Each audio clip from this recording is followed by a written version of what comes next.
Well, good evening. Welcome to our work session for April.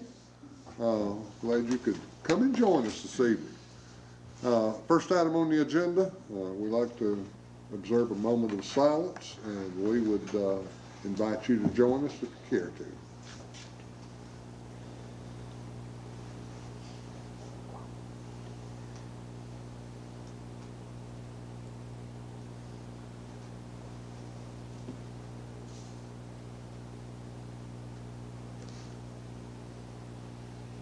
Thank you. First item is approval of the agenda for this evening, April 22nd. Without objection, we will approve the agenda. The agenda for April 22nd regular board meeting is approved. And I said work session. This is not a work session. This is a regular board meeting. I'm one behind. We skipped a week there and it threw me off schedule. We have our coats on. Fair Oak Elementary, Pledge of Allegiance and school highlights. Welcome. Thank you. First, we want to introduce Mr. Daniel Katz, who's one of our special ed teachers, and he's brought some of his students today. He's going to introduce them to you to lead us in our pledge. All right, you guys come on up. Okay. All right, you good? That's what I'm going to do. All right, so we have, maybe we should turn this way. You could take a picture for Twitter. All right, here, let's turn The this second roll. All right. So we have Faith Childs, Isaiah Smith, Jacob Berg, and Mikey Ham. Where Jacob Berg is going to lead us in the pledge. Say it loud. Attention, salute, pledge. I pledge allegiance to the flag of the United States of America and to the republic for which it stands, one nation, under God, indivisible, with liberty and justice for all. Very good job. Good job. So I have to tell y'all a funny story. Faith came a little bit early with her parents. So she came in and I assumed she was going to do the pledge, and I didn't communicate very effectively with Faith, and Faith got the idea that I was telling her she was going to lead this whole meeting. So she was a little bit upset when she left here to go waste some time before 6 o'clock, but we got it straight. But you guys did a great job. Thank you for being here. Thank you. Also, want to introduce a few other people that are with us tonight. This is my two assistant principal, Nolan Black and Jennifer Woody, and then our guidance counselor, Sandra Borgstead, and then our literacy coach, Janice Jordan. We just have, I guess they thought I would mess up, so they had to come support tonight. Tonight we're going to do something a little different because, number one, we have assistant superintendent likes to keep a time on people and let them know how long they talk. And so to keep that from happening tonight, we've done everything by video. And one of the things that I've learned being at Fair Oak is sometimes people don't get the opportunity to come out and visit us because we are somewhat out there sometimes. So the first thing I want to show you is a video that we released at the beginning of the year to our community and to, well, Facebook, and we do Facebook Live a lot, and just get you a feel of what our Fair Oak community is like. Welcome to Fair Oak Elementary School, where we are empowering and inspiring students to explore, create, and excel while they impact their world. We believe by building relationships, we can impact the whole child to be a better citizen in the world of tomorrow. This year, we are focusing on growing and collaborating, otherwise known as #GNC. We hope to see our students grow as we collaborate together to make a difference. The Fair Oak family is a special collection of students, parents, community members, faculty, staff, and stakeholders. We hope you enjoy seeing just a glimpse of the family we have created here.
So we're blessed that we have a media, one of my kindergarten teachers, her husband runs a media business, and so for just a favor or two, we get him to produce some videos. The next one, a video, is something that we've worked on the last couple of weeks. Is in late fall, early winter, we kind of received a report that we were not satisfied with at Fair Oak, and that is our school report card. And we know that there are things that we're working on every single day to be sure that we're moving the school in the right direction. And so we've spent a lot of time and efforts, especially in the last 6 months or so, to improve our instruction and look at what we're doing instructionally, but also to be sure our students have the best opportunity to learn in an effective environment. And so rather than hear it from me, I want you to kind of hear from our teachers as well as our students of what's been going on since October.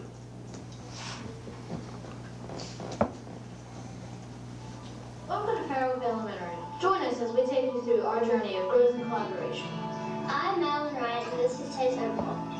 Over the next few minutes, we are going to share stories of how these professional development opportunities have revolutionized our lives. We went to the Get Your Teacher On conference in October, and we're going to share some things that we learned from that experience. One of the things we learned about is morning choice. And so our students are coming in the mornings and they're getting to choose activities that they would like to be involved in, like puzzles and board games and card games.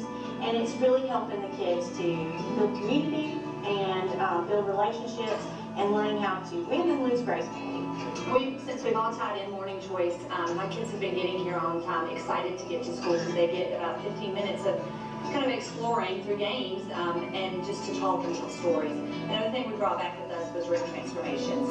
The room transformations have been very engaging for our students who've been able to take things that they're interested in and apply it to our classroom and then apply the content that we're teaching. For example, my room right now is a picnic theme, and so a lot of the content I've been teaching has been based on picnic style things like homophones. We did homophones on matching up peanut butter and jelly sandwiches.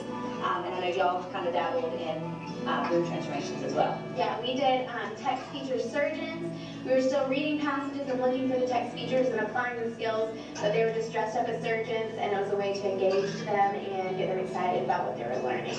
We've also done a lot of hand motions for vocabulary, or in social studies we do them, and it's just another way to help them remember the material, get them up and moving, and engage in the lesson as well.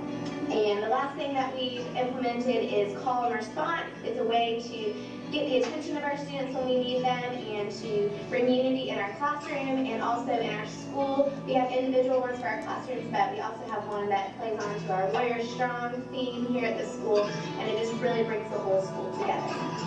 Overall, we had a really great time at Get Your Teacher On. We were able to come back and share some of our experience with the faculty so they can implement these ideas into their classroom as well. We're really thankful for the opportunity we had.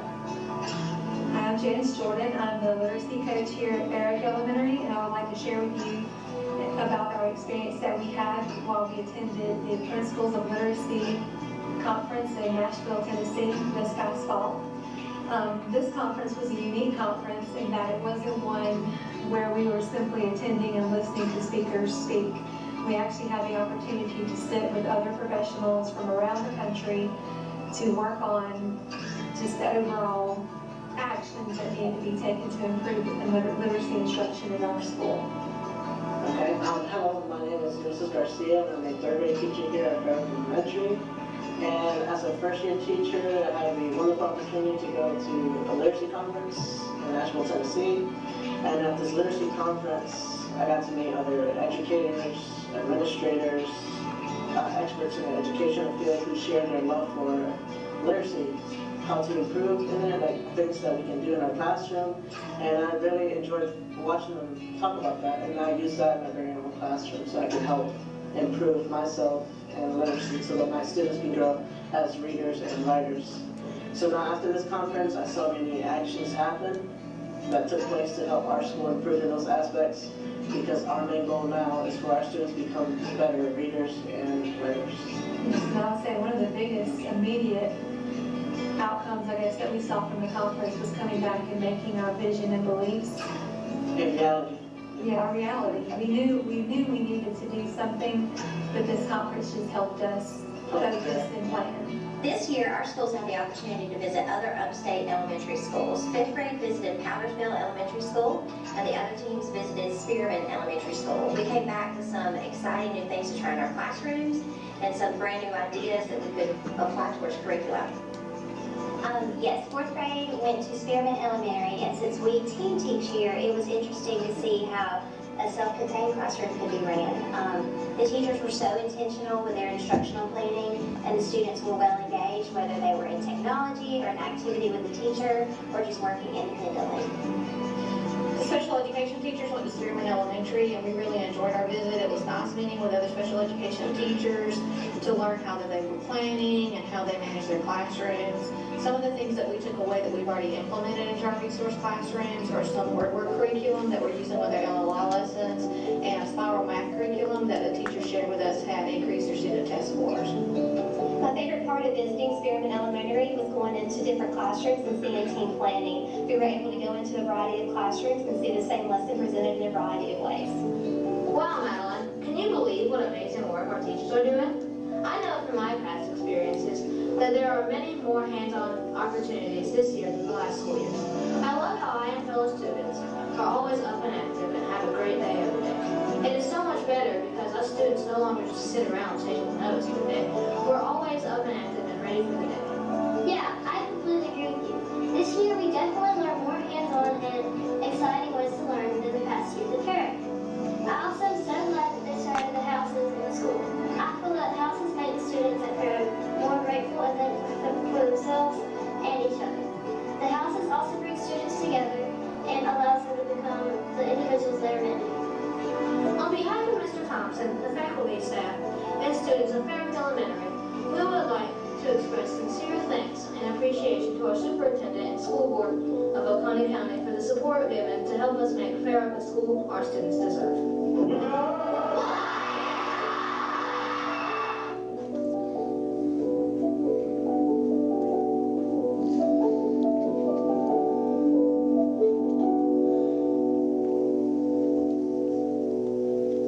So as you see, we've taken very serious what the road is before us, and we're excited. We've seen growth already, and I think we have the best school in Oconee County. So we're very proud of what we have out there. Thank you for the opportunity to be with you tonight, and let's go to a 10U baseball game. Please. Good job. Thank you. Thank you. Good job, students, and thank you for what all your staff, you and your staff do for our school district. Awesome. Thank you for being here. Public comment is next. Did we have anyone sign up? Yes, Mr. Larkin.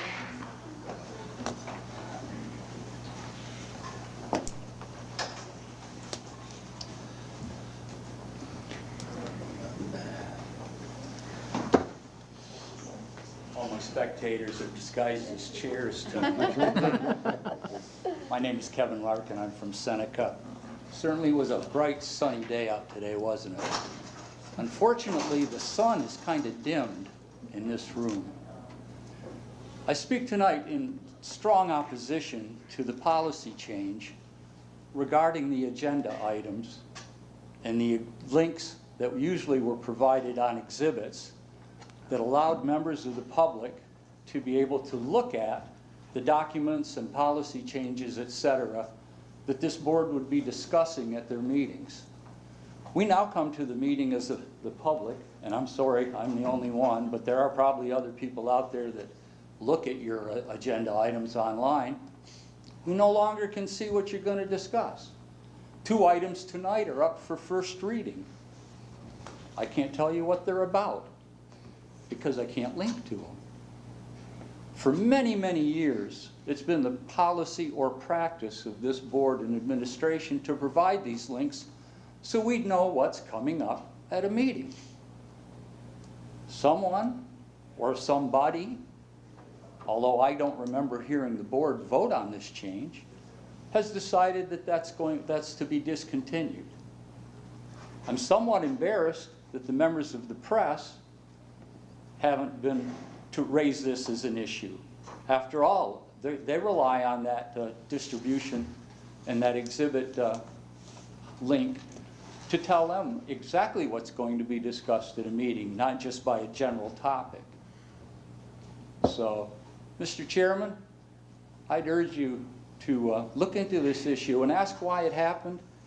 And I think the board has an obligation to allow the public to remain informed about what's coming up at work sessions and regular meetings.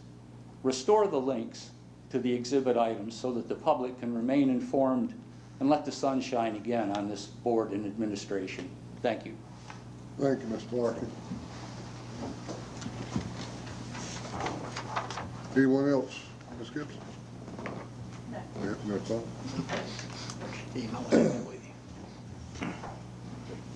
Next on the agenda is approval of minutes for the March 18th regular board meeting and March 27th special call board meeting. Did anyone notice any errors in either of the minutes? And without objection, we will approve the minutes for March 18th regular board meeting and March 27th special call board meeting are approved.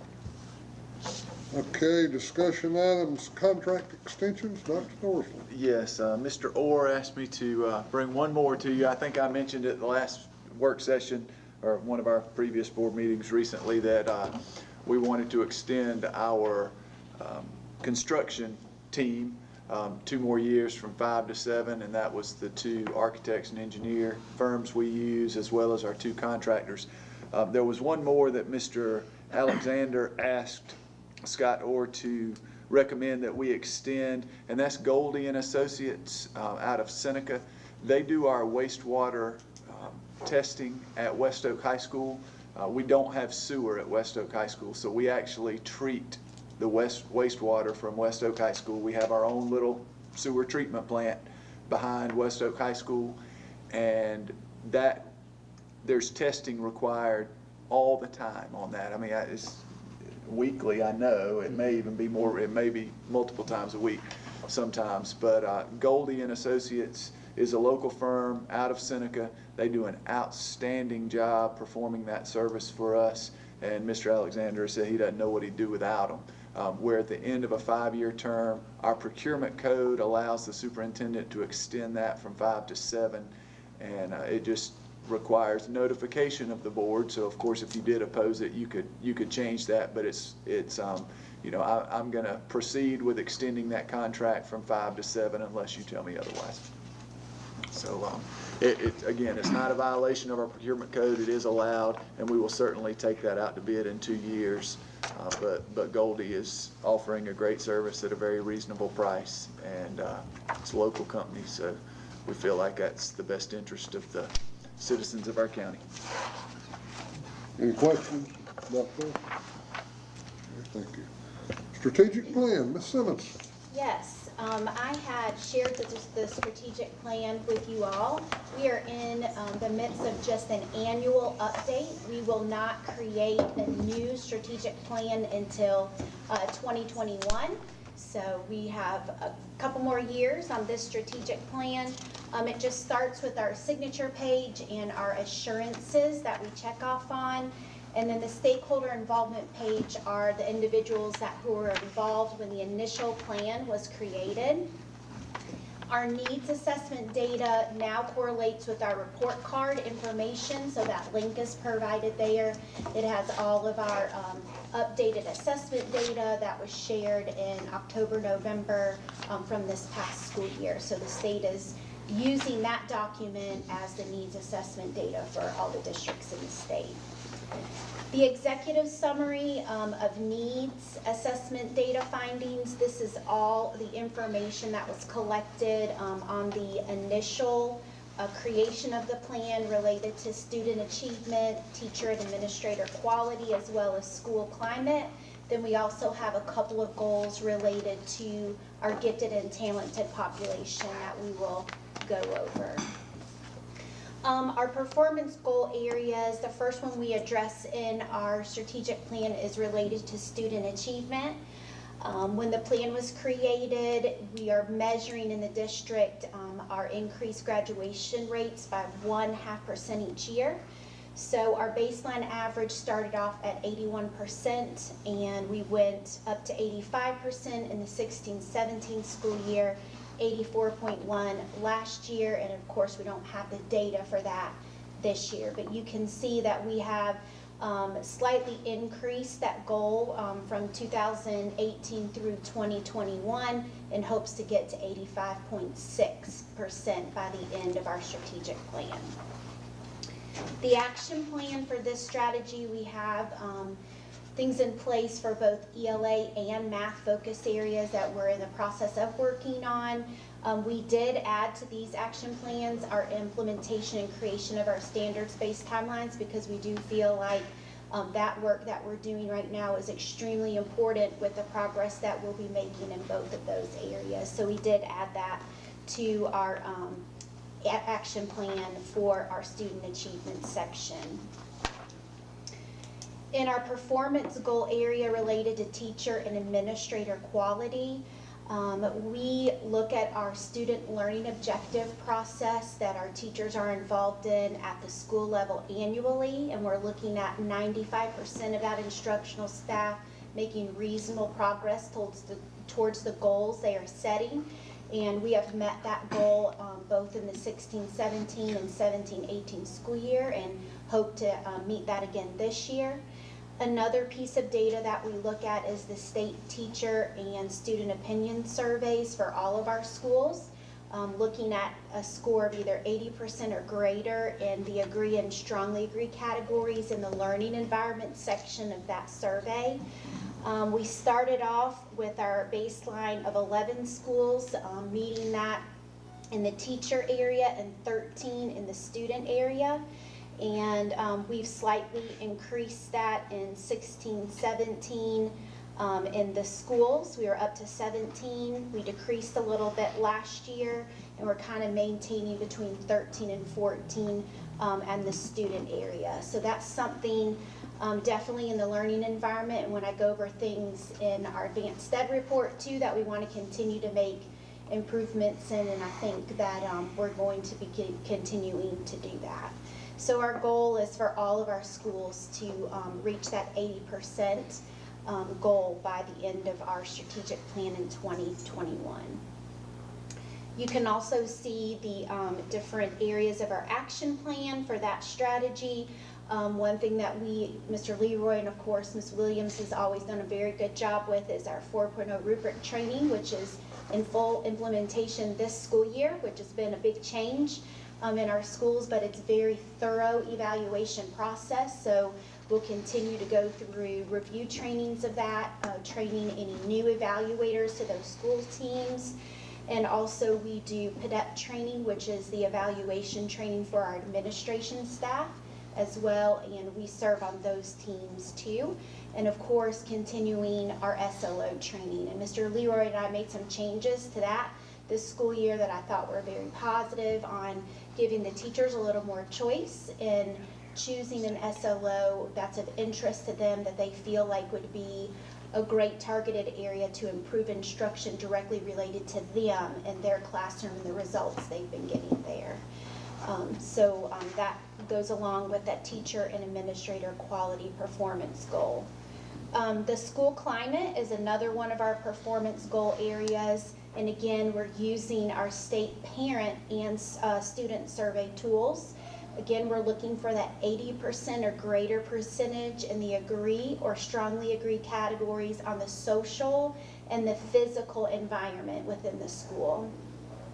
Our baseline was we had 14 schools in that area in the parent survey and 14 schools at 80% in the student survey. We have increased one school for, we've maintained at the parent and went down in one student in 16-17, but we made up some ground in the student survey last year and maintained at 14 schools with our parent survey results. Climate was a big focus area during our advanced STED visit. They felt like we had really good, strong teacher-student relationships, but that's something that continues to grow in our schools. I think you can see even from what Mr. Thompson presented today about the level of engagement and excitement that students have about coming to school says a lot about a school's climate, and that it's something that we want to continue to grow and be a focus area. One thing that we did add to our action plan is our Student Behavioral Health Committee that we have started this year, which is going to be a very good proponent of increasing that positive climate within our schools and making sure that we're not only addressing our academic needs of our students, but also their social and behavioral needs.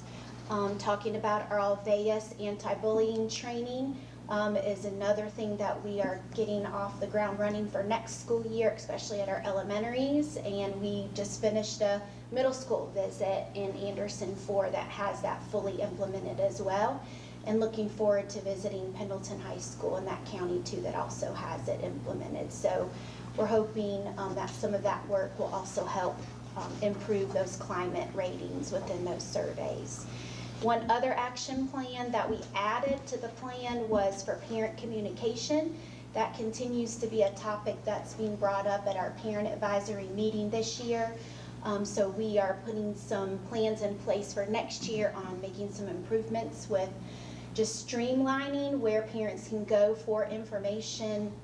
And we'll be talking about that at our principals meeting on Wednesday, how we can create a parent communication plan per school so our parents are clear on where to go to find their students' grades and other information related to their school and their students' classes. And then also just utilizing our messenger system at the district office level to communicate school-wide messages with our parents. Our last performance goal area is for gifted and talented. We have an academic goal, and then we have an other goal that's related to our subgroups. Our first goal is making sure that our GT identified students, that 70% of them are meeting their MAP growth target in the area that they are gifted in. That's very important because sometimes you have students that are only gifted in math or only gifted in English language arts, so it's not always fair to, put them in both categories if that's not what they're gifted in. So we want to be sure that we are using the correct data for those students. Our baseline average was 65%. At the end of last year, we were at 63%. Our hope is to get up to 70% by the end of our 2021 plan. So we do have some work to do in this category. I've been in communication with some people at the State Department that are looking forward to maybe coming next year to be working with our GT teachers on instruction in the classroom and what that might look like if you're just a pull-out program for 45 minutes or if you're an actual gifted class that's more of a 90-minute block where that teacher is actually giving you your grade. That's two totally different types of models, and we have schools in our district that are doing both. So we need to, look at what that instruction looks like in both those areas. So for our plan of action for the academic component, we do have our professional development that's focused on academic, social, and emotional needs of our gifted students. Also, when we've been looking at other counties' standards-based timelines, they do have some related just to gifted and talented instruction. So we'll be working on that over time as well. And then the other is for our subgroup, representations of our subgroups. You can see that at the bottom of our chart, we have them divided into African American, American Indian / Alaskan, Asian / Pacific Islander, Hispanic, 2 or more races, and white. And we have the percentage of the general population and what that comparison is, percentage of our GT population. So our two subgroups that we really want to focus on is our gap in the African American and Hispanic subgroups, and hoping to grow those by 1/4 each year. And of course, we'll continue to monitor our other subgroups. So we changed a little bit of how the data looked from our plan to make it a little more understanding of what it looked like at each subgroup area. It was an overall percentage, and so Dr. Bibb and I worked on breaking it down so that you could see it a little more closely. So we will continue to monitor and report on that. And part of what we talked about for our action plan is, educating our teachers that may be non-GT teachers and our counselors on maybe looking at strength areas for students that they may not think to have looked at as gifted students, and maybe looking more at those strengths and weaknesses and how to address those. And then also working with parents in workshops, the identification process and the referral process. Some parents don't really understand that. And so, working with them a little better on what assessments actually count towards identification, how they could make a referral, because I think sometimes parents don't know they could actually refer their own child to be tested as well, that might help increase our percentages there. So that is that part of the strategic plan. The next part relates to our district reading plan. What Ms. Harrison did for this is she sent out a reflection tool to all of our schools, and then they had to complete it to kind of show where they were in the process of implementation. And this all is directly related to Read to Succeed through the State Department. And after reviewing our entire plan, we have everything either in the sometimes or the routinely rated columns for each of the indicators. So that is great to see. The reflection tool just shows that we have a good comprehensive formative assessment system in place with our running records, our small group instruction that's taking place at our elementary level. And then you can see in the far right-hand column are all the different assessments and instructional strategies that we use in each and every one of these goals. Also, we are working on the literacy teacher add-on endorsement for Read to Succeed. That's why we have sometimes rated in all those columns, because we're still working towards that.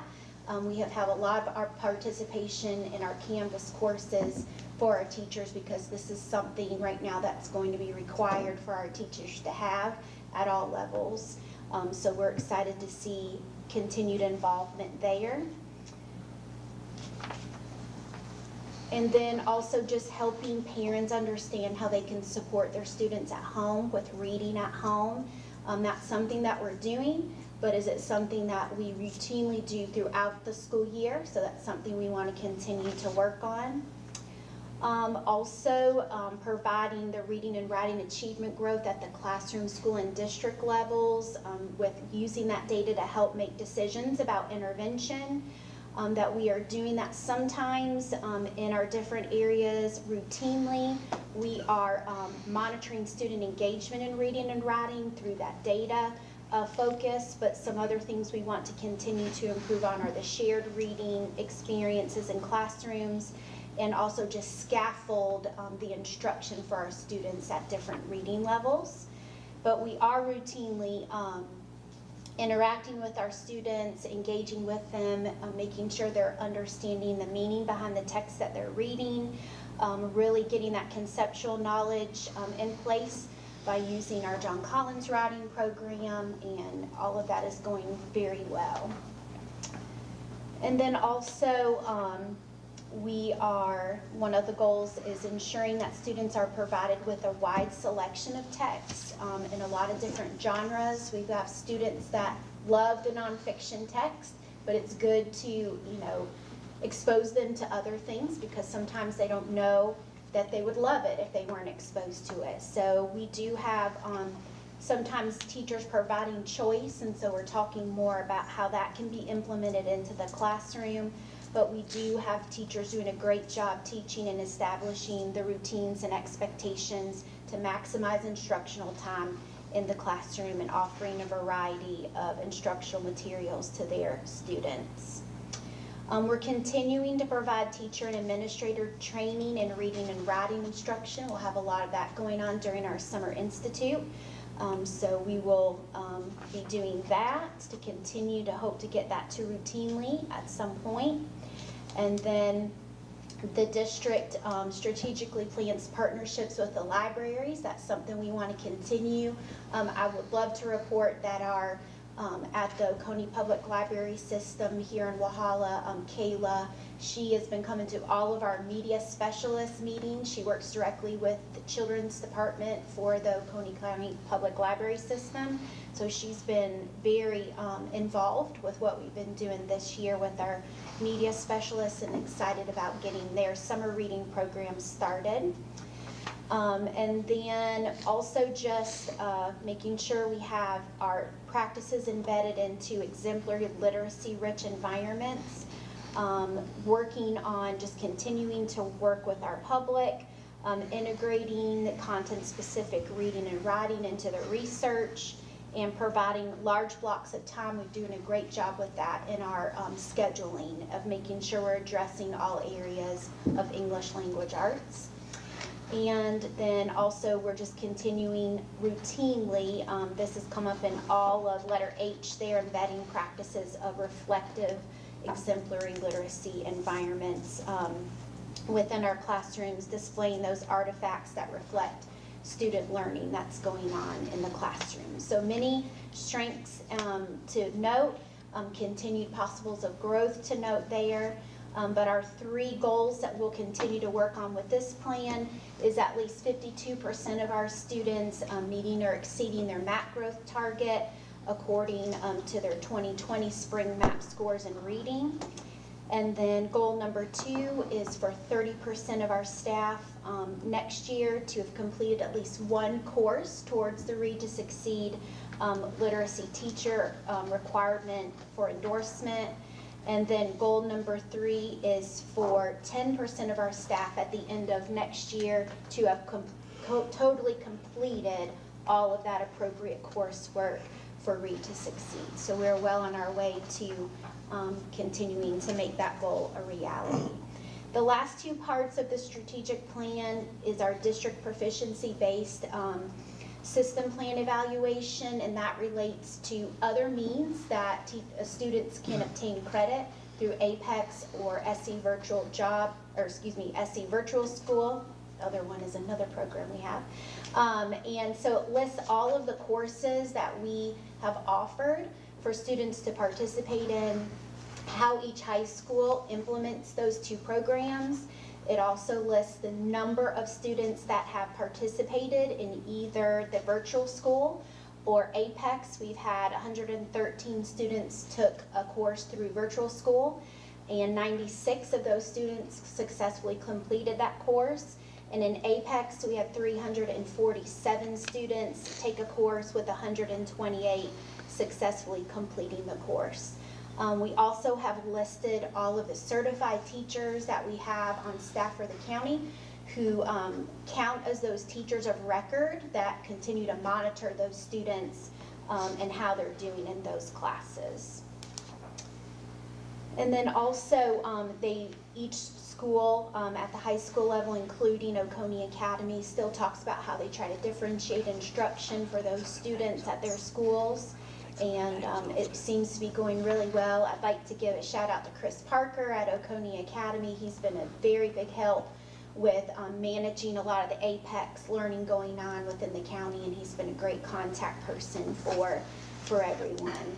And then the last sheet is actually a copy at your place. It's just the list of the 2019 district summer school program sites that we'll be having, one at Blue Ridge Elementary School. The site administrator there is Amanda Scott. That's our Read to Succeed camp that'll be going on there at the elementary level. All 3 of our middle schools will be having summer programming for promotion, and Seneca High School will have a summer program to award conduit units at the high school level. Okay, any questions? Yes, sir. I just have one. Going back to APEX. Yes, sir. 347 students, only 128 passed. That's only 37%. Mm-hmm. Have we, that's an old program too, is it not? I mean, that's been around for years. It has been around for a while. Is there another program out there that we need to consider looking at to get a higher percentage? Because your virtual school is sitting at about 80, I think about 88% successful I think completion. the virtual school does a lot of similarities with what Apex can do as well. Because I was going to ask on the virtual school side, the old Algebra 1 teacher and me, I would go through an entire course. Do they go at a certain pace and the children and the students just pay attention, or could they, or could I, as a teacher, have my entire program on the internet and they go at their own pace? In other words, are they required to have a certain amount of seat time, or can they just literally, in other words, if they finish chapter 1, they can call me and I can generate a test for them? I'm trying to get an idea of that virtual school scenario. Could we reduce our seat time and have something close to Apex? No, You with me? the virtual school is not managed by us. Right. Or our teachers. I can just tell you, I had a daughter a couple of years ago that took Spanish 1 when she was in 8th grade through the virtual school. And she had weekly assignments. It was very much like sitting in a Like a regular classroom. classroom. She had to actually communicate with her virtual teacher at a certain time. You know, Tuesday night, let's say, there was a certain night of the week that she had to be online so she could communicate with the teacher because it involved some speaking of the language and things like that. It's very, very detailed, and it does not, at least in my experience, it did not allow a student to go at his or her own pace. It was much like a classroom. It was, you follow That's what the I was curriculum. thinking. If we had something like that, that would be close to Well, what Apex is Yeah, providing. and Mr. Hamby and I were just talking, like with Apex, all of our alternative students at Oconee Academy, they're enrolled in the Apex classes as well as adult ed students. So if for some reason, you know, they weren't able to Complete it for whatever Right. reason. It's not just. Whether they go back to their school and then Right. become in a regular class, or, you know, we have a lot of students that start at adult ed and then they maybe want to start the diploma track, and they start in an Apex class and they see how difficult it's going to be, and it Then they takes them just back twice out. as long, so then they decide to go the other route. So it's kind of, it's a little, it is not as high as you'd want, obviously, but it's a little misleading based on how we have to use it. But the program itself, Apex itself, is still a very good. It is, and we've had Program in-person for our children. training for the Apex program this year. It seems like all of our schools are still actively using it for a variety of courses. I do feel like it's something, now that Mr. Parker's kind of been in it a year, I'd be anxious to get his thoughts on how the implementation has gone. He is very good at just maintaining all of that at Oconee Academy, and they have quite a few students involved in many, many courses over there. So, but yeah, I'd be more than happy to get his thoughts on it too. Over the years, we have looked at a number of things that could replace Apex, and one of the things that the students do say is that, you know, a lot of textbooks are written a couple of grade levels below. If it's for a sophomore class, typically they're written a little bit low at times. Apex is, you got to be able to read and you've got to be able to dig into it, so it's a little tougher in that way, but it's making sure that they get what they need to have to earn the credit. Okay, thank you. Anyone else? And Ms. Simmons, I believe you're still up with the advanced ed report. Yes, I was thrilled to get the report right before spring break and share it with you all. Overall, I think it's a really great report for our district. As I've shared before, this is a process where Advanced Ed brings in a set of their own rigorous standards, and they examine our school district and determine what parts are working together, what we might need to improve on for the needs of our students. And we're actually they use the same standards nationwide. So a lot of the scores that we see are actually network averages that we're being compared to with schools or districts that have been through the accreditation process over the last 5 years. So as you can see in the report, there's 3 domains: leadership, learning, and resource capacity. Those are the 3 overall arching domains that they look at. And we received a rating of either needs improvement, emerging, meets expectations, or exceeds expectations for each standard listed under the domain. So for the leadership capacity, we had all exceeding expectations there. One meets expectations and just one emerging. And the emerging area went around with us providing experiences to help cultivate and improve leadership effectiveness. So that's one thing that we will continue to look at. But in the leadership capacity domain, they're really looking at our purpose and our direction as a district, what objectives we're focusing on. Are we involving all of our stakeholders in productive ways? And are we implementing the correct types of strategies to improve learner and educator performance? So it's focused on our professional staff as well. So overall, we did really well in this domain. Learning capacity is where we scored our only needs improvement in the whole visit, which was good to hear that. So in looking at this learning capacity, I thought that the areas that we scored emerging in are directly related to curriculum, high expectations, preparing learners for the next level, which when I self-reflect on that really relates to standards-based teaching, making sure we're understanding what we need to have taught in a grade level, which is relating back to our work we've started on our standards-based timelines, which we talked a lot about with the team that came because they kept asking about our curriculum. What curriculum do we use and that type of thing. So when we were able to show them what we've started working on with the standards-based timelines, it maps out exactly what a student at every grade level for the areas we've started in, what they should be learning, bringing that collaborative piece in across the district, because if I'm attending Blue Ridge Elementary, Mr. Rukat's at Westminster Elementary, we're in the same grade, we're going to be learning the same things at the same time, which causes teachers to be able to collaborate with each other, which in our needs improvement area talks about promoting creativity, innovation, collaborative problem solving. That comes about when you're able to talk with other professionals and share ideas, observe in other classrooms and things like that. So I feel like our needs improvement area and our emerging areas, we are working towards making those in a more meets expectations and exceeding expectations pathway. In the end of our write-up, it does state by the team that they are expecting for the work on our standards-based timelines to be completed in a timely manner, and I know that's something they'll be looking for when they come back in 5 years from now.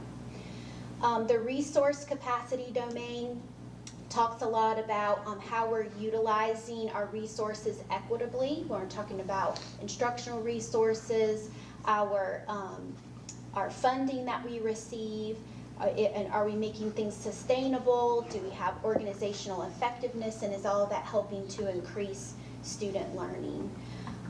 We had 3 areas emerging in this domain, otherwise we were meeting expectations or exceeding expectations.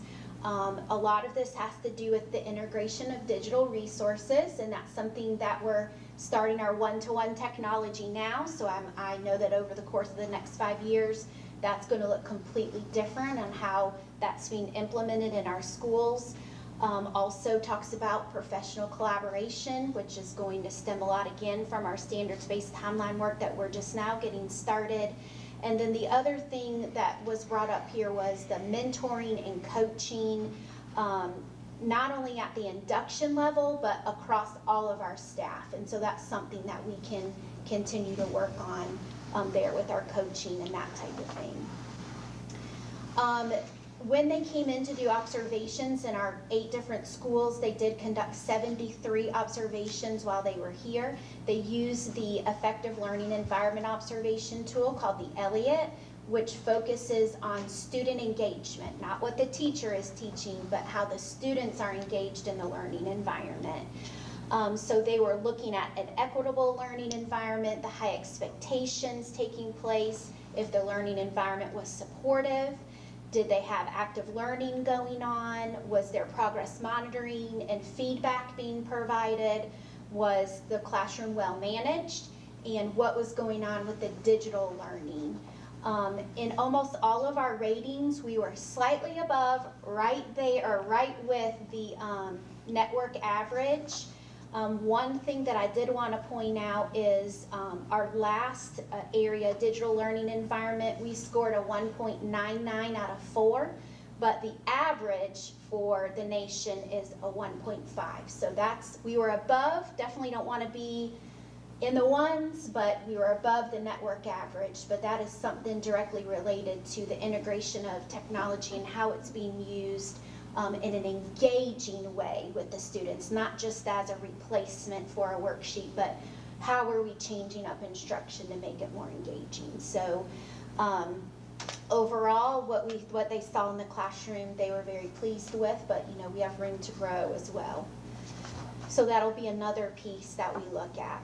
Then one of the final pieces is they took all of those standards that they broke down for us and they put them into 3 categories of initiate, where we only had one standard that I'd shared with you about the promoting creativity, innovation, and collaboration problem solving.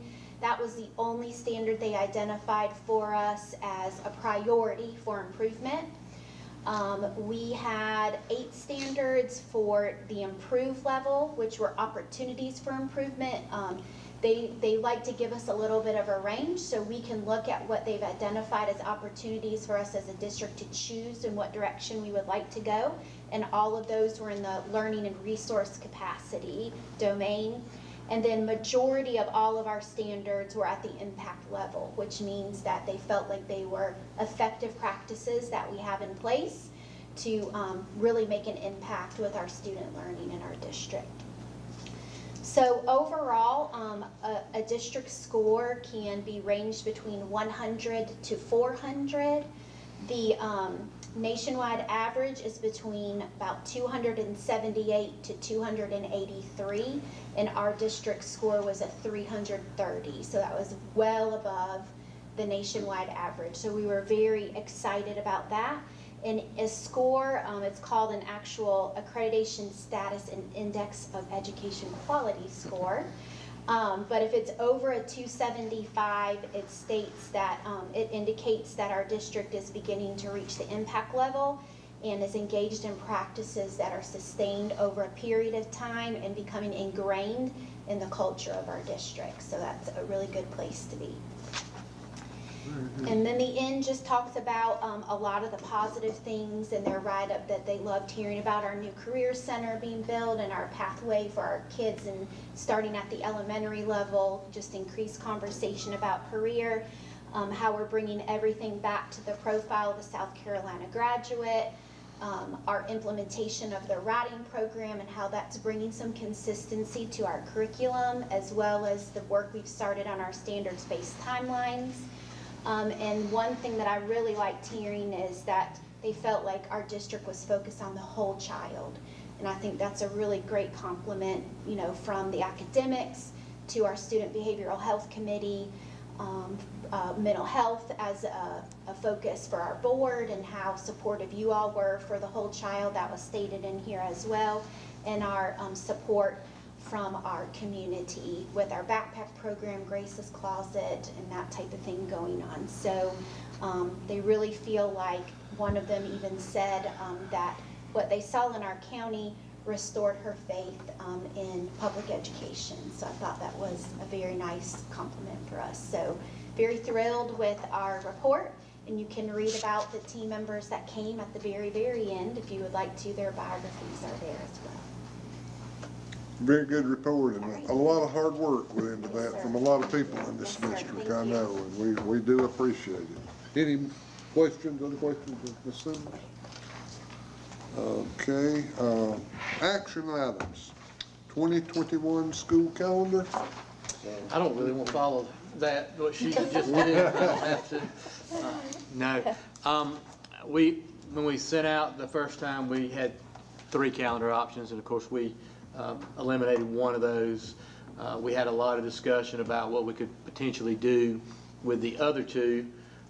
One of the 2, the first one in your packet, is the one that does not meet the state statute, It starts 5 days early so that we can finish first semester before Christmas break. And again, we talked about how important that is, especially now with the push for our dual enrollment classes and trying to get those finished and not having students overlap in there. Also, that gives our students more time to have instruction before they take the AP tests, which are dictated that we take in the first couple of weeks of May. So we looked at that as one option. And, you know, as you remember there, one of the things that was kind of floated out was a potential of the State Department said we might could get some relief from that if we had a different schedule for our middle and high schools, our credit-bearing classes, than we did our elementary schools. I'll talk more about that in just a moment. So that would also finish us up in end of May, and then we could have graduation, which we've already got scheduled on the calendar for the 29th, and we would be good to go. That's pretty much an ideal calendar for us as a school district and us as a leadership team. But the caveat is that's starting before the state statute allows us to start. The second option that is still on the table is the typical calendar that we have now, which would start on the third Monday, which in 2020 will be on Monday, August 17th. We'd have our 5 PD days before that. The first semester would end on January the 11th, and that would even be with a staggered 44, 44, 88 days the first semester and 92 the second semester, which we talked about how we lose more days in the second semester anyway, with the half days and those kind of things. But it puts us going, still graduating on the same day, but going to school after graduation and into that first full week of June. So we've talked about it a great deal, and we're very interested in talking with the folks in Columbia, to the point of maybe trying to get on the state board agenda with our calendar options and say this is what we have. I personally have, and I think a couple other members of the leadership team may have gotten some feedback from people up here and then a few people who read about it online and those kind of things, that they didn't initially, with their first impression, they're not real fond of a 5 days difference between elementary and middle for things like child care, if the older sibling takes care of the kid and they're off at school and that kind of thing. Even some people in our departments up here with the payroll, finance, power school, there were concerns about how difficult that might be, although there's some, obviously some pros too. So we did get a little bit of feedback because I think they put it on the thing that we asked for, and you did ask for it. So not a tremendous amount from parents, more from employees who were looking at some concerns. But I did have a few parents reach out to me and say that option starting on the third Monday. You said first semester we could get how many days with that option? Well, first semester would go, it won't fit box part's not right, but if you look at the different colors, January 11th would be the final day in January 11th. So you got 5 days. Yeah, So I got you. typically Tri-County, like if it matches up with this year, Tri-County would start the 6th. Yeah. Somewhere around in there. Yeah. And now the good thing about it is a lot of those classes are Monday, Wednesday. Yeah. So you wouldn't miss as much, but you're still going to not be able to enroll there because you're going to be studying or preparing for your exam at Walhalla Seneca or West Oak High School. And the other thing, just academically, the change to computerized testing has mitigated the academic concerns for elementary and to some degree middle, because we now have testing windows for the state testing. It's not all, May 2nd or April 27th. That we have windows where we can set that up with our principals so we can maximize instructional time before giving those tests. But some of the tests at the high school, we've got two concerns, and they're both with students who are advanced. Dual credit is a problem because of the overlapping schedules with semesters. And the second is AP tests. And we had someone talk about how the modified calendar would be bad for AP. It's in fact exactly the opposite of that. We want to maximize the number of days that students have before AP tests. And those are not something anyone in the state of South Carolina can set. Those dates are set by the College Board, and they're set internationally, not even just our country. They're set internationally. Those tests have to be given when the College Board says they have to be given. So the more instruction we can have before those test dates, the better off we are. So there's no question starting earlier is better for our high schools. It's somewhat debatable, I think, for elementary and middle, but for high school, there is a clear instructional purpose to starting earlier.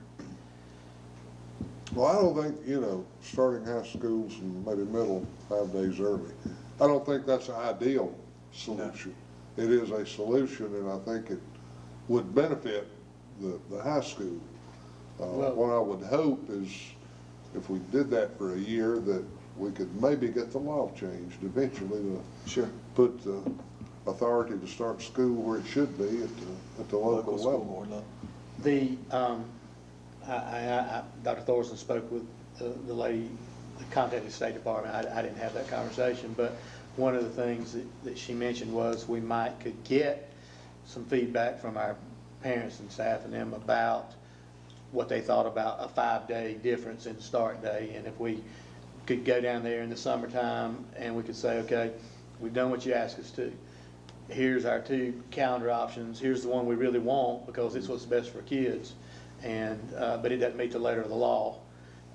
And here's some data from our parents that says, and our staff that says, we don't think starting elementary at a different time 5 days later than middle and high would be the best. Or it may say that they want to do it. I don't know what it's going to say, because you know how it is. It's the squeaky wheel gets the grease. So I need people just to respond to the survey no matter what. Those that don't care probably won't take the So we can send out a survey. Yeah. It's not going to be as cumbersome as the one we did on the modified calendar. Yeah. But we can just send it home with kids and say scan it and do this, and just to see if enough folks have an interest one way or the other in that. And then we could take that information, and Dr. Thorson and I talked about just seeing when we can get on the calendar on the agenda for the State Board of Education and go down there and represent Oconee County and say, here's what we want to do, you know. And so with that being said, I would like to, the recommendation would be that, you know, we basically tentatively approve 2 calendars, so people can start making plans, and they would know the earliest possible date we would start could be the 10th. For students. For students, and so 5 days ahead of that for teachers. Ms. Gibson, can you scroll back to that first calendar? Since this is a 2021 calendar, what would be wrong with waiting till August to September to approve it? You know, this is our two options here. And let you meet with the state board and see if we can get a waiver and then make the decision. Well, I will certainly pursue that, and we would just kind of ask our faculty and staff to not make any concrete plans after August 3rd. That's the biggest thing, give them at least, because, you know, and people tell go on their parents vacation. not to make plans before August 10th until we get more clarity from But if we let them know definitely by August to September of this year, you know, that should be sufficient, should it? I mean, you know, you're talking. I'd like to do it by August, if we could by August, because if you go down that first week of August, you may book that same week, and that, you know, you get a discount to book, and just to make it Well, I mean, as soon as you meet easier. with the State Department, and I think it's a good idea to do a quick survey on the 2 calendars. See if we can get better than 12% back. Yeah, hopefully we will. We're going to try to make it a little easier, a little less cumbersome. So in that case, then we would ask that we table the vote on this till we can get a little more information to maybe meet with the State Department over the summer, and then, or ASAP, you know, if they can meet with us in June, and May or June, we'll make the trip down and do it. I get the survey done in the next couple of weeks. What does our state superintendent think about this? I mean, it sounds like we're the only one in the fight. No, well, there are others who would there are much other districts. like McCormick went to the modified calendar, but there are others who would definitely like to be able to start before the 3rd Monday. It's just a matter of how much you press forward and what kind of, you know, pushback you Well, want to they could give. give the waiver of the State Department can, I would say go for it. Is that agreeable if we just table this thing for a couple of months and bring it back as, you know, not later than August, but possibly? I don't have a problem tabling it, but I see issues if we have a secondary schedule and then an elementary schedule. Just from the technology references that you made. Sure. Payroll, all that. Yeah, start date, I end think you're dates. gonna get bit somewhere. You know, so just be very careful with that, cover all your bases, if that's the direction management really wants to go in, but I would love to see somebody stand up and make that first calendar countywide. How we go about doing it, I don't know. I'd like to see it be us.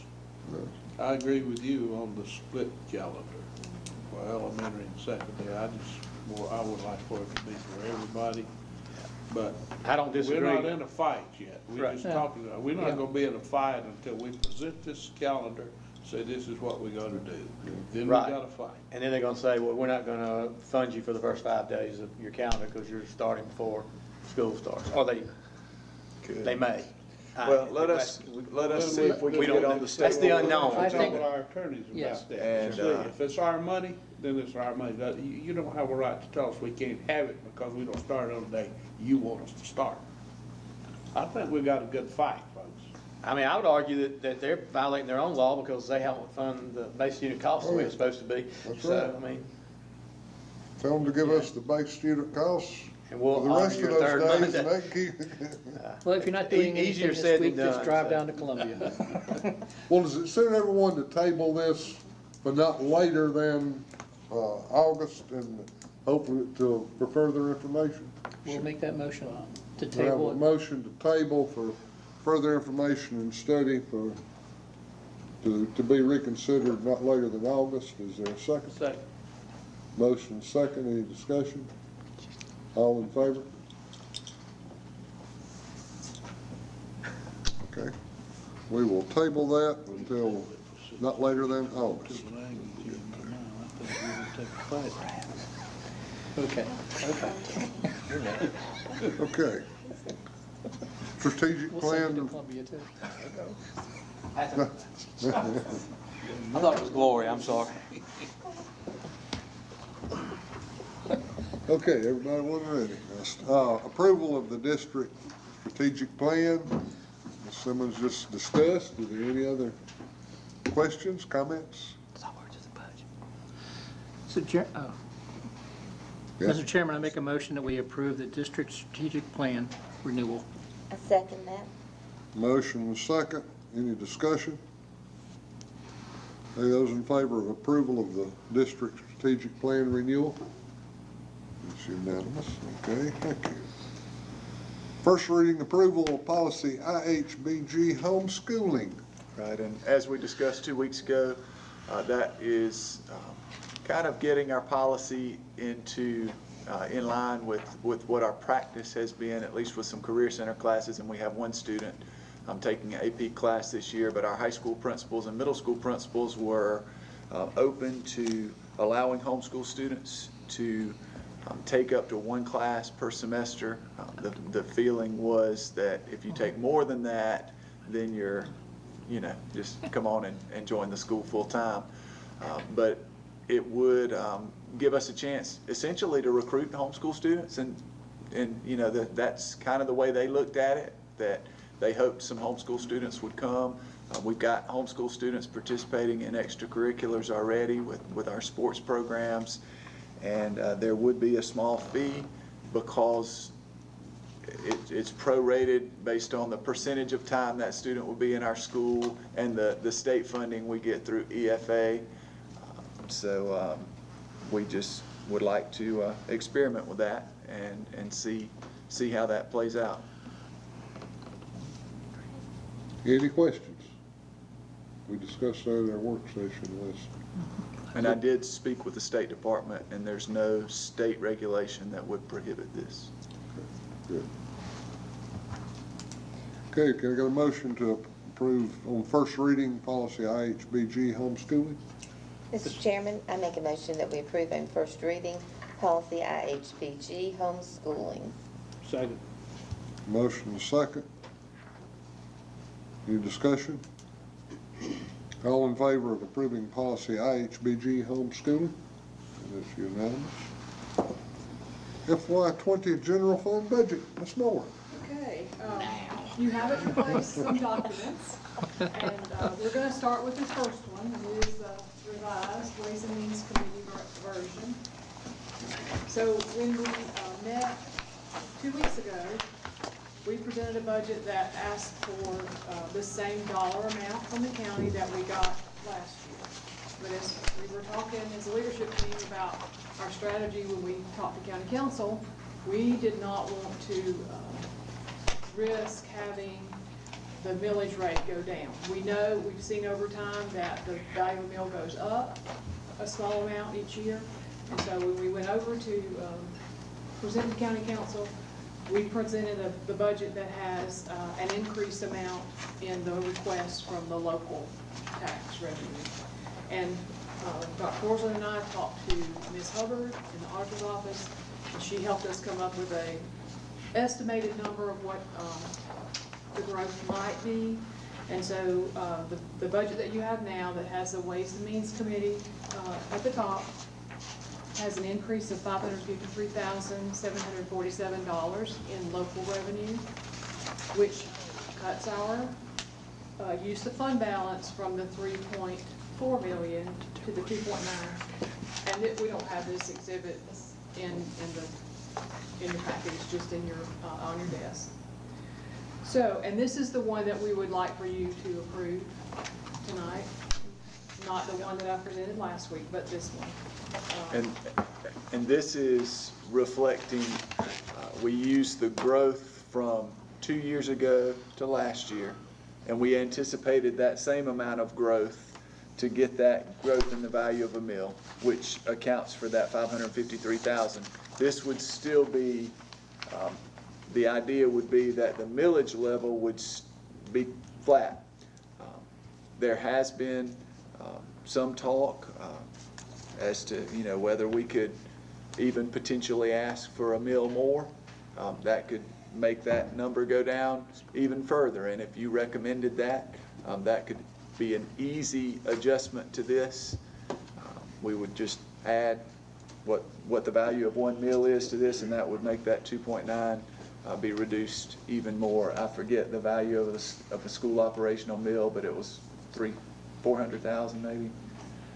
Whereas the value of a school bond mill, an 8% mill, is approaching $600,000. But a school operations mill is significantly less because it does not have owner-occupied homes. So the amount of that increase is 1.16%. That was what we calculated the growth to be over the average over the last couple. So the millage stays the same, would just stay the the same. increase in the value of the mill. Yes, which is what we And had of said course we would do. Of course, we're estimating that. That's, that we can't. Oh, yeah. But again, the option is on the table if we wanted to, estimate. It's 115.3 right now for operational millage. If we wanted to ask for 116.3, we could do that, and council would have a choice as to whether to approve that or not. Mr. Chairman, do you want a motion to that effect? Well, let's let her finish going over this other one first on the Senate side, because it's quite a bit of difference.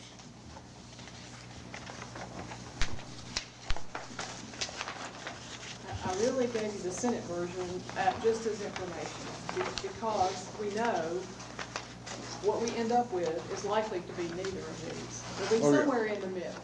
But I wanted you to have the information that we got from the Senate after they met last week. So, and it is more, about $300,000 in revenue. So that would mean our use of fund balance would be $300,000 less. they've still got a lot of work to do before we know what the final numbers will be. So I would still recommend that we use the one from the House Ways and Means Committee, yes. It is the more conservative one, since it has less revenue than the Senate one. The only other thing I wanted to talk to you about is you have copies of a salary schedule. This is one, I did not make any changes to the expenditure side of the budget that you're looking at. But it's exactly the same as what it was 2 weeks ago. Normally, from one year to the next, when the state gives us a minimum salary schedule for teachers, we take that minimum salary schedule and we add our local supplement. Ours is 15.33%. In doing that this year, after moving our first sale to $35,000, increasing the first 4 sales from 0 to 4 by our normal 15% made the increase for those sales much higher than the 4% that's required. And the reason for that is that several years ago, we front-loaded those sales so that we were higher in the beginning years for teachers than other districts. So now we're kind of catching up. So the first schedule you have, the orange one, is the one that I use to prepare the budget that I'm asking you to approve. The second one, the green sheet, is the schedule that we could use. Everyone would still get more than everyone in the first 4 steps, from 0 to 4, would get at least 4%, some more, but it would save us just a little bit of money, about $80,000. We would still be well above the Anderson, Oconee, and Pickens other districts. We would have an advantage either way.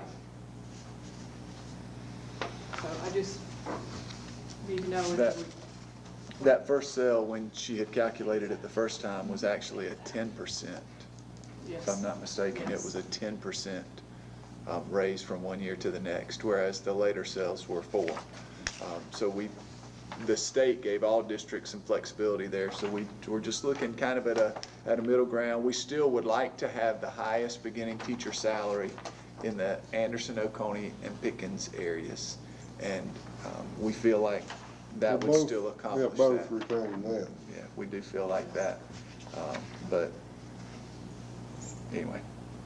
And the green sheet is a minimum of 4% across the board? Yes. And those first 4 sales are still significantly more than 4. There's still, I think the lowest one is like 5.5. Okay.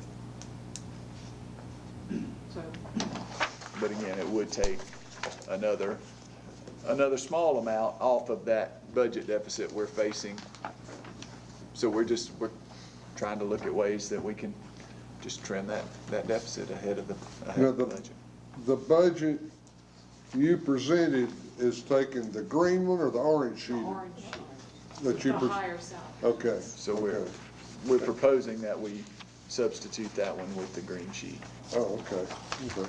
Oh, okay. I follow you now. Okay. Other questions or comments? Any questions on that? And the difference between these 2 sheets are what, 80,000, did you About say? 80,000. About 80,000? Which is, not a huge number, but Well, as long as our teachers meet or exceed the 4% at the state, and we're including the step increase also. Yes.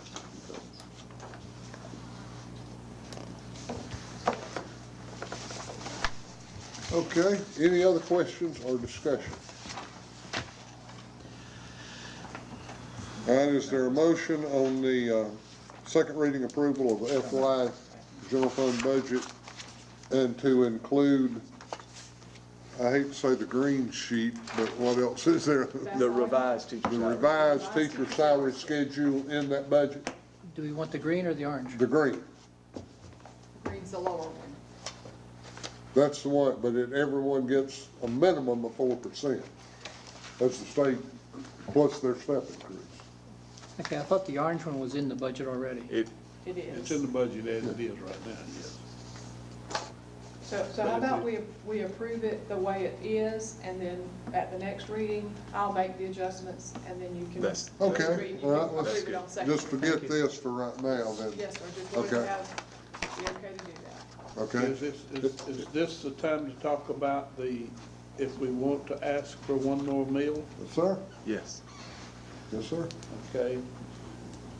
I would like to make the motion that we do ask the council for one more meal to add to the budget to help reduce our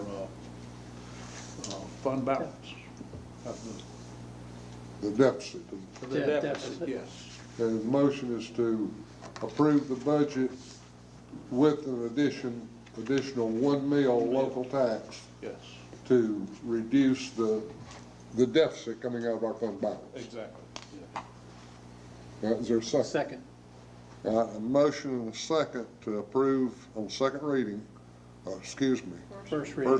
First reading. The FY20 general fund budget to include a request to county council for a 1 mil tax increase to replenish the fund balance. Yes. All right, any more discussion, comments? Okay, those in favor? It is unanimous. Okay, I think we can do these next two together. Second reading approval of policy JIC DA Code of Conduct and policy JIC FAA harassment, intimidation, and bullying. Correct. Mr. Henry. Yes, we can do these together. The changes in the code of conduct are on page 11. We had a code that changed for inappropriate behavior. Our school code, we need to match that up and make sure we're using the correct code for that for state reporting purposes, so we got that fixed. And then the bigger changes are on page 14 into page 15, where we included the vaping, any vaping device, material, etc., is considered under the same as it is by the law, of course, with tobacco. So we wanted to make very sure that we had that included in there, and so they follow the first offense and go through just like we would if a child had cigarettes or any other tobacco form on his person or in the car. So that's the big changes there. And then under the harassment, intimidation, or bullying, the change is on the first page where, in red, where we just, our assistant principals along with Ms. Hughes and our student services and safety position in our office, they just wanted to define bullying because that term gets thrown around a lot and some people don't fully understand what it means. And I think I used the example of if I'm just ugly to Miss Simmons, you know, today when we're sitting here and that, and she slaps me and that's really not bullying on my part. But if I make a continued comments and different things and I continue to pick on, harass, mess with, whatever, then so there's got to be a pattern established is the big thing. So we wanted that definition in there so we could be clear when we're having conversations, because we're not saying that it doesn't happen, we're just saying we need to make sure we have a common language that all our schools can use to make sure we're on the same page when we're dealing with that. So those are the two changes in those two policies that Ms. Hughes and I would like for you to approve, so we can go ahead and get those handbooks ready to be ordered for next year. Any questions, Mr. Henry, on either policy? Can I get a motion, and again, we will do both policies in one motion if it's agreeable with everyone? Mr. Chairman, I move that we approve on second reading policy JIC DA Code of Conduct and policy JIC FAA harassment, intimidation, or bullying. Okay, we have a motion. Is there a second? Second. Motion and second to approve. Any discussion? Those in favor of approving on second reading policy JIC DA Code of Conduct and policy JIC FAA harassment, intimidation, and bullying. And it's unanimous. And that concludes our open session agenda. The only thing left is executive session for employment recommendations and changes and professional contract approval. And without objection, we will proceed into closed session. We are in executive session and we'll return shortly.